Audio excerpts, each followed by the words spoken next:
საოკუპაციო ხაზთან არსებულ სოფლებში პრობლემების მოგვარება 20 მილიონ ლარამდე დაჯდება. ამის შესახებ რეგიონალური განვითარებისა და ინფრასტრუქტურის მინისტრმა გამყოფ ხაზთან მდებარე სოფლების საჭიროებების რეაგირების დროებითი კომისიის ხდომის დასრულების შემდეგ განაცხადა.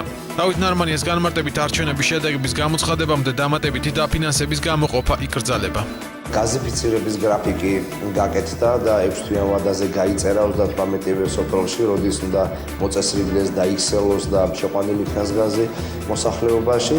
შეშით უზრუნველყოფის საკითხები გადაწყდა ფინანსთა სამინისტროს ბალანსზე არსებული შეშა გადაეცემათ მუნიციპალიტეტებს იმისათვის, რომ დაარიგონ გამყოფი ხაზის მიმდებარე სოფლებში. საზღვრისპირა სოფლებში, იქ სადაც მოსახლეობას არ აქვს დარეგისტრირებული საკუთარი მამაპაპეული მიწები, აღვრიცხოთ ეს მიწების სწრაფი ტემპით და იქ სადაც არის საშუალება, რომ დარეგისტრირდეს სწრაფ რეჟიმში, მოხდეს საკუთრების უფლების რეგისტრაცია, რიგ შემთხვევაში საკუთრების უფლების აღიარება. მარტოხალხების პრევენცია ეს მარტო საქართველოს არ ხელწეფება, ეს არის საერთაშორისო მეგობრობის ხარდაჭერით.